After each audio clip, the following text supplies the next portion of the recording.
मैं प्रभु का धन्यवाद देता हूँ इस अच्छे समय के लिए। प्रभु के चरणों में आने का प्रभु ने मौका दिया। आइए आज के वचन मनन के लिए इब्रानियों की पत्री 13 अध्याय उसका 9वां वचन हम पढ़ेंगे। नाना प्रकार के विचित्र उपदेशों से ना भरमाए जाओ, क्योंकि मन का अनुग्रह से दृढ़ रहना भला है, ना कि उन खानों की वस्तुओं से जिनसे काम रखने वालों को कुछ लाभ ना हुआ। मैं उर्दू में पढ़ूंगा। इब्रानियों की पत्री 13 बाब उसका 9वां वचन।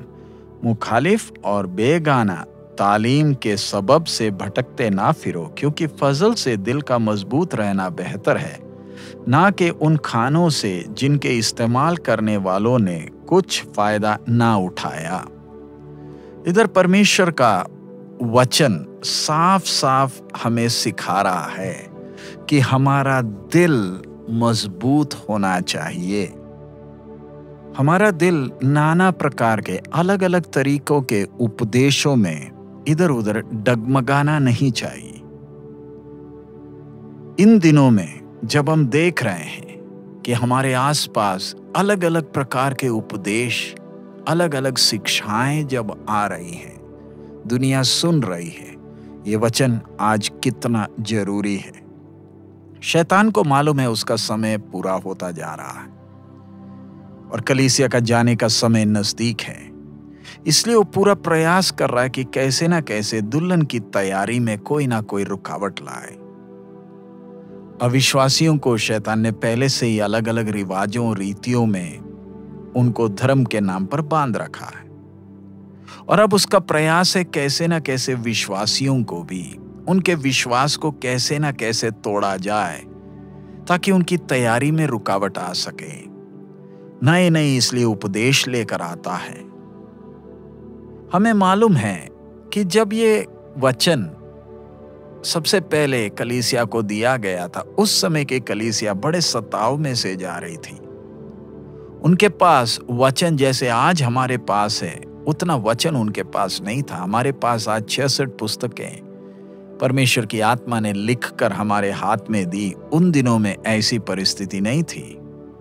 उस समय के लोग परमेश्वर के दासों या परमेश्वर के दासियों के द्वारा सुना हुआ वचन पर निर्भर करते थे और वो वचन उन्हें बलवंत करता था आगे बढ़ने में। उस समय की कलीसिया अजीब और मोजसों के ऊपर भरोसे नहीं, उसके ऊपर आधारित नहीं थी। प्रभु के अभिषिक्त लोगों ने कलीसिया को सही उपदेश या परमेश्वर का शुद्ध वचन सिखाया था, क्योंकि उस समय यहूदी मत से बहुत विरोध का सामना करना पड़ रहा था और ये विरोधी यहूदी मत का विश्वास था कि उनके पास मूसा के द्वारा दिया गया व्यवस्था जब है तो उनका संदेश बिल्कुल सही है। इसलिए प्रभु के अभिषिक्तों को, प्रेरितों को, कलीसिया को सही उपदेश पर अच्छा बुनियाद बनाना पड़ा और ये जो नए नियम का उपदेश पुराने नियम के छाया पर आधारित था। आज जब हम देखते हैं ये जो पत्रियों को जब हम पढ़ते हैं, एक साधारण विश्वासी के लिए पत्रियां समझना बहुत मुश्किल है। सुसमाचार पढ़ें तो सरल लगता है, क्योंकि सुसमाचार प्रभु यीशु के अजीब कामों को, दृष्टांतों और प्रभु यीशु के जीवन के बारे में कहते हैं।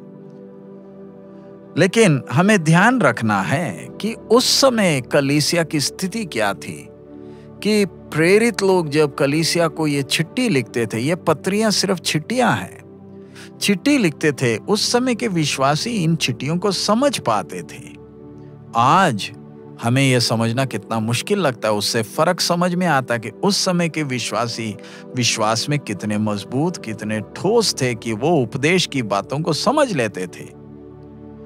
और फिर उस समय के प्रभु के जो दास दासी, जो अगुए थे, एक एक कर शहीद होकर जब मर रहे थे, तब एक आशंका, एक डर था, एक संभावना थी और एक असलियत भी थी कि गलत उपदेश कलीसिया में आ जाएगा जिससे विश्वासी गुमराह हो सकते हैं।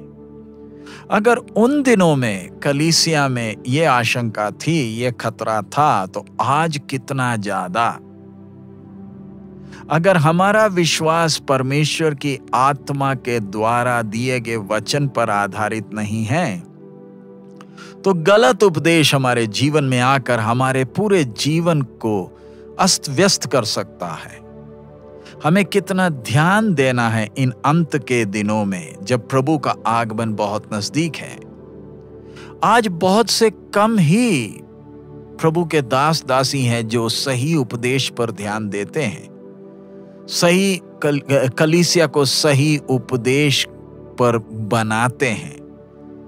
आज बहुत से लोग अपने आप को प्रभु का दास बोलते हैं, दासी बोलते हैं, लेकिन उनके प्रचार और कामों को देखें तो लक्ष्य एक ही है, कैसे ना कैसे लोगों को खुश करें, लोगों को तसल्ली दें, मीठी बातें करें ताकि लोग खुश रहें। और इतना सिर्फ नहीं, आज विश्वासी बहुत तेरे ऐसे विश्वासी हैं जिनको उपदेश नहीं चाहिए, उनको कैसे ना कैसे उनकी इच्छाएं, उनकी मुरादें, उनकी मन्नतें पूरी हो, उसके लिए वो कुछ भी करने को तैयार है। गाना है तो गाने को तैयार है, नाचना है तो उसके लिए भी तैयार है, पैसे देने हो उसके लिए भी तैयार है, जो मर्जी बोलो करने को तैयार है। बस एक ही बात है, हमारी मुरादें पूरी हो। इसलिए ऐसी एक वातावरण में मैंने और आपने ध्यान देना है कि मैंने सही शुद्ध वचन को सुनकर, उपदेश को सुनकर उस पर स्थिर रहना है। शैतान दूसरा सुसमाचार लेकर आता है जो जहर है, लेकिन सुनने में बड़ा मीठा लगता है। सो आइए इन दिनों में हम जो भी सुनते हैं उसको वचन के अनुसार जांच कर देखें कि क्या मैं सही वचन सुन रहा हूं, क्योंकि वचन, सही वचन में कीमत देना पड़ेगा।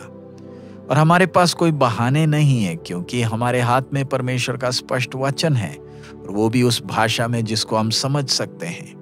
और ये परमेश्वर का सही उपदेश एक विश्वासी को अनुग्रह में बढ़ने में मदद करता है, मसीह के सिद्धता तक बढ़ने के लिए सहायता करता है, प्रभु के प्यार से भरे रहने के लिए और संसार से दूर रहकर परमेश्वर की इच्छा के अनुसार चलने में मदद करता है। सो आइए हम प्रार्थना करें ताकि परमेश्वर हमारे हृदयों को स्थिर करे, ताकि हम प्रभु को दिल से प्यार करें।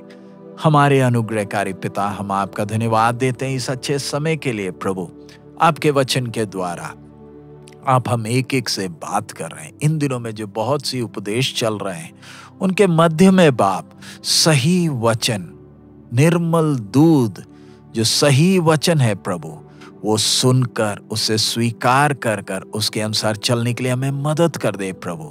ये वचन ही हमें बलवंत कर सकता है प्रभु, हमें ज्ञान और समझ दे ताकि शैतान की युक्तियों को हम पहचान सकें। आपकी आशीष मांगते हैं, यीशु मसीह के मधुर नाम से हम मांगते हैं, आमीन। प्रभु हम सबको सहायता करे, जब प्रभु का आगमन नजदीक है, इन दिनों में सही वचन को सुनकर बलवंत होकर मसीह के कद तक बढ़े। हमारा दूल्हा अति शीघ्र आ रहा है। प्रभु हम सबको आशीष दे। मारानाथा।